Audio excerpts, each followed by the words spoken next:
C'est le lieu qui cristallise toutes les tensions depuis que le président Trump a publié ses décrets anti-immigration. L'aéroport JFK de New York, l'avocate Renée Paradis en a fait sa deuxième maison.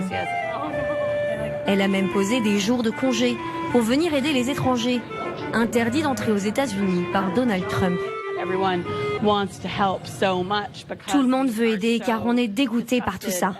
Ça nous brise le cœur, cette politique qui sépare les familles, qui renvoie des gens au pied de la statue de la liberté. À distance, Renée donne des conseils par téléphone aux réfugiés bloqués à la douane. Et cet après-midi, sa mobilisation a fini par payer. Après un marathon administratif, elle s'apprête à réunir un fils et sa mère, tout juste arrivés d'Irak. Je viens d'envoyer un texto à mon client pour qu'il me prévienne quand il atterrit. Grâce à la mobilisation de milliers de bénévoles comme Renée, le décret anti-immigration est actuellement suspendu.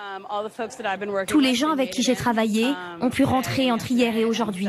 J'espère que tous les gens dans le monde qui doivent venir aux États-Unis le feront. Depuis 2 semaines, partout dans New York, la mobilisation contre Donald Trump est impressionnante. À l'aéroport, mais aussi devant les mairies ou les écoles. Le maire de la ville, Bill de Blasio, incarne cette insubordination et n'hésite pas à défier ouvertement le président et sa politique. Si vous regardez ce groupe de New-Yorkais, ils représentent les pays du monde entier. Ce décret ne change pas qui nous sommes ou comment nous allons faire notre travail. Un coup de stylo à Washington ne change pas les gens de New York, ni leurs valeurs. Ça ne change pas comment cette ville protège sa population. Un maire américain qui déclare ne pas suivre les consignes de Washington, c'est un peu comme si en France, le maire de Marseille ou Lyon annonçait ne plus respecter les directives de l'Élysée. Car New York est ce qu'on appelle une ville sanctuaire. Dans ces villes, la police ne collabore pas avec les services de l'immigration. Autrement dit, sauf pour les crimes, à New York, les migrants sans papier ne risquent pas l'expulsion. Une situation que Donald Trump souhaiterait supprimer. On en compte plus de 300 aux États-Unis. Sous la pression de la Maison-Blanche, le maire de Miami, lui, a déjà annoncé renoncer à ce statut. Mais à New York, les élus font de la résistance pour aider les 800 000 illégaux de la ville. Illustration ce lundi soir à Brooklyn. Symbole de l'unité, près de 1200 personnes, toutes religions confondues, réunies dans une synagogue. Et bien décidées à passer à l'action. Qui dans cette pièce a écrit au moins 5 lettres à ses élus? Qui dans cette pièce a demandé à ses amis dans d'autres États de passer des coups de fil?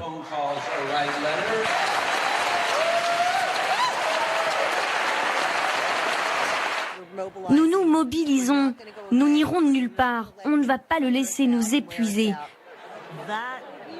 Cette attaque contre les droits de l'homme et contre les principes fondamentaux de la démocratie, c'est quelque chose que je combattrai jusqu'à la mort. Ils ont répondu à l'appel de Brad Lander, élu local de Brooklyn. L'homme est plus que jamais convaincu que la mobilisation sur le terrain va faire plier Donald Trump. C'est dommage qu'il ait fallu jusqu'à l'élection de Trump pour se rappeler nos valeurs profondes. Mais vous pouvez le voir et le sentir ce soir dans cette pièce et dans cette organisation, que la peur de perdre son pays est un excellent motivateur. Fait surprenant, la ville de New York n'hésite pas à donner des conseils aux sans-papiers, quitte à les mettre noir sur blanc. Sur ce document que nous nous sommes procurés, le département d'éducation garantit notamment qu'il ne donnera aucune information au service d'immigration. Il fournit aussi un numéro d'urgence pour parler à un avocat bénévole si l'un de vos proches est détenu à l'aéroport. Isra et sa famille ont fui le Bangladesh il y a 16 ans. Son père y était menacé de mort. Depuis, ils vivent sans papier à New York. Ici, Isra peut vivre sereinement. Étudiante à l'université, elle bénéficie d'un statut spécial octroyé par le président Obama aux enfants de sans-papiers.